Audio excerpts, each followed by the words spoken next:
My name is Riccardo. I'm a creative producer, photographer, and director. I'm here today for my latest edition of An Espresso with Riccardo with Francesco Dimitri, who is an author. Welcome, Francesco. How are you? Thank you, Riccardo. I'm very well, thank you. Good. So, Francesco, you are an author, and we both have a passion for storytelling. So I'm really excited for today's theme that we're going to introduce in a second. So, can you tell us in a few words, who are you and what you do? I'm a guy who writes books mostly. I write magical realism, I write nonfiction. I've been writing about all sorts of strange and wonderful stuff. I mean, I'm not saying my books are wonderful, but the stuff I talk about tend to be such. And that actually leads to today's theme, which is a very interesting one. So the theme today is how to rediscover a sense of wonder to live a happier life. So I know you wrote a book about that. So, first of all, what is the sense of wonder? So wonder is I would say it's a deeper engagement with. There are times in which we feel that we are almost forgetting our daily worries. Maybe you may be on a beach by night looking at the moon, or in a much more mundane situation. You might be hit by a sense of wonder looking at a particularly nice statue in a normal square. It's just a statue that that catches your fancy somehow. Or when you're kissing a stranger, well, a consenting stranger, hopefully, or when you're kissing a stranger for the first time, and you feel something there, which is a deeper engagement with life. That engagement is what I call a sense of wonder. And so how can we rediscover a sense of wonder in our life, you think?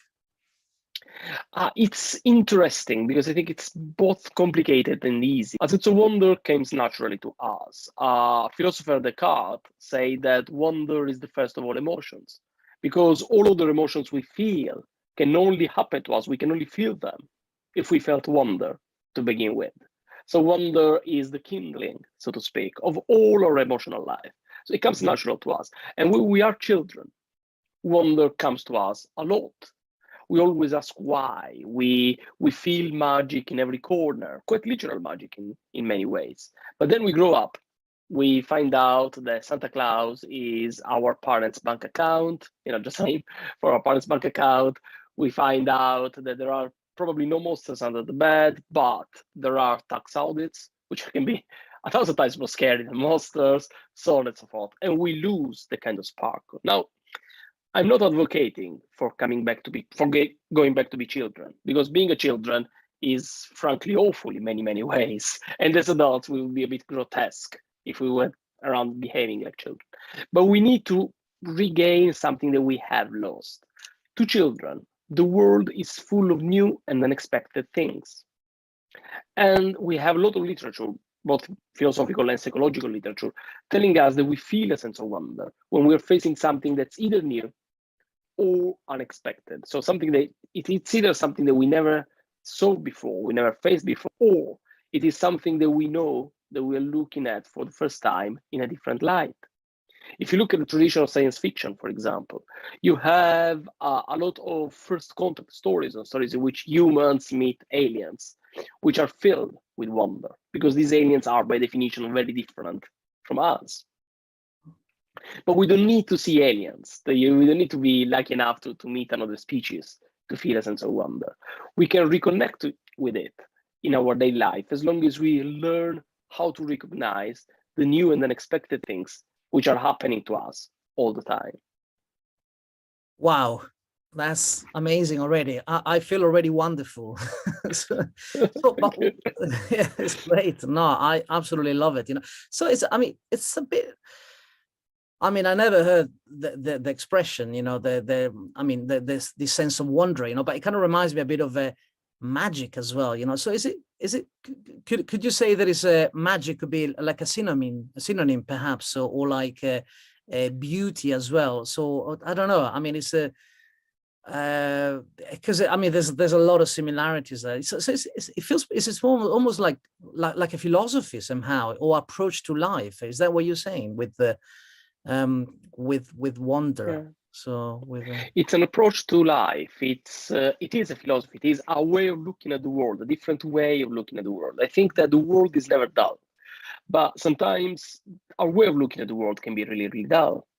And this happens because a dull and cliche way of looking at the world is what we have been learning since we were young. You go to school, they teach you that you need to learn to deal with the hard facts of life. You go to university, you take a degree, you maybe want to take a degree that will make you some money, so you can deal with the harsh facts of life. I call bullshit to that. Reality is manifold. We have a certain amount of power in defining reality. Now, I'm not saying that if we think positively, everything will change. I'm not saying that. Reality has its own weight. I mean, if you have COVID, that's objectively real. There's a virus that might kill you. And there are vaccines to kind and try and save you from the virus. So I'm not saying that our mind is overpowerful, but I am saying that we have much more power than we believe. It's not about either deciding that we live in a cold, lifeless void, or we live in a world in which we are basically divinities. We just live in a world in which we are human beings, and human beings are pretty awesome. You were mentioning magic before. Now, some of the best professionals or wonder I met are stage magicians. Stage magic is unfortunately considered too often just something you do at children's party. You call this reggae magician to entertain your children at your party. But stage magic is a beautiful form of art, is one of the most ancient forms of art. And there are some incredible thinkers, incredible artists practicing stage magic today. I'm fortunate enough to be friends with one of them, who's Italian as well. But these people are thinking of magic in terms of the art of wonder. So magicians, stage magicians, really try not just to superficially amaze you with their tricks, but they try to awaken something in you, to awaken that kind of wonder that we're talking about. That's fantastic. And it reminds me of a film that I've done a few years ago with the aesthetic operator of Full Metal Jacket, John Ward. And it was a fantastic man. And on top of being a cameraman and a director of photography, he was also a magician. And one of the most interesting answers he gave me in that documentary was actually because I did ask him, so what, cinema, magic, what's the connection? And his answer really resonated with me, and is very similar to what you just said. And if we think about the origins of films as well, Georges Méliès and Lumière, and Georges Méliès was a magician, before being a filmmaker. So anyway, that's another conversation perhaps, but very fascinating. I don't think it is necessarily another conversation, because the origins of film are in magic. The origins of film are in wonder. The idea of using story per se only came later, as you know better than me. Even when they started using story, it was just to potentiate, to make the sense of wonder even more powerful. If you look at the history of art, most arts are born, I would argue all arts are born out of sense of wonder. The first literary forms we have, apart from chronicle of how much grain you were selling and that kind of stuff, the first literary forms we have literary texts we have are in the form of poetry, are in the form of ritual, are in the form of magical invocations, are in the form of this kind of attempt at going beyond what we can see and touch in our daily life. Same goes with painting. The first cave art we have was probably shamanic in origins. So, and don't get me wrong, I'm not talking here in any religious or strictly spiritual terms. I am talking about an instinct that we have, which is an instinct which is completely natural. It is as natural as love and hatred, for the matter. It's about who we are as human beings. And sometimes the instinct can take spiritual forms. It's a common form that instinct takes, but it can take the form of art, of science, mathematics, whatnot. Fantastic. Thank you, Francesco. So I'm, as you know, I'm really passionate about purpose-driven businesses and to make a positive impact on the world through storytelling and film photography and stories. So how can the sense of wonder that you just been talking about create a better world? And if so, how do you think it can do that? It can create a better world because we can only be extraordinary if we are engaged with what we do. This is something that you see a lot in a business context. I've been working with large corporations for most of my life, so I've seen a lot. And you can see there are two different kinds of corporations, so two different kinds of organizations, really. There are organizations in which people just work because they have to work. And they will go there to get bonus at the end of the year, they go there to get results, they go there because they have mortgages. And the employees, people working for these organizations, can also be quite skilled and quite good at what they do, but they're never extraordinary. They never come up with new ideas, they never innovate. On the long term, they tend to have mental health problems, so on and so forth. And then there are organizations, large and small. It does happen in large organizations as well, strangely enough, in which people are very connected with a sense of purpose of what they do, with the meaning of what they do.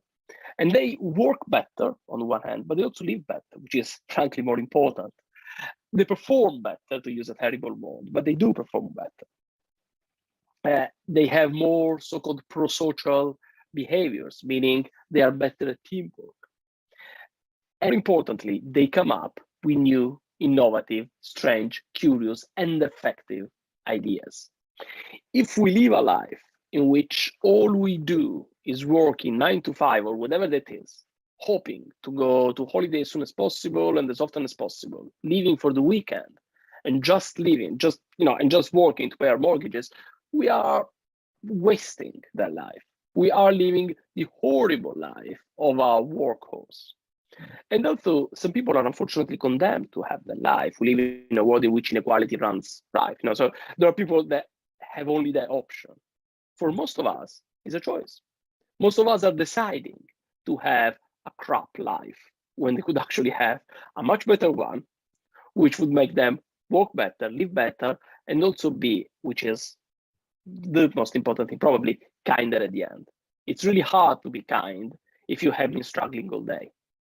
And we can see that in all of us. I mean, when we had a crap day, we end up being quite nasty to people quite often. Yeah, it does happen. So the less stressed we are as a society, the easier it will be to create a kinder and more generous society, which is what I think we should strive for. And in order to do that, my humble suggestion is to start with wonder. Beautiful. Francesco, we're coming to the end of our espresso.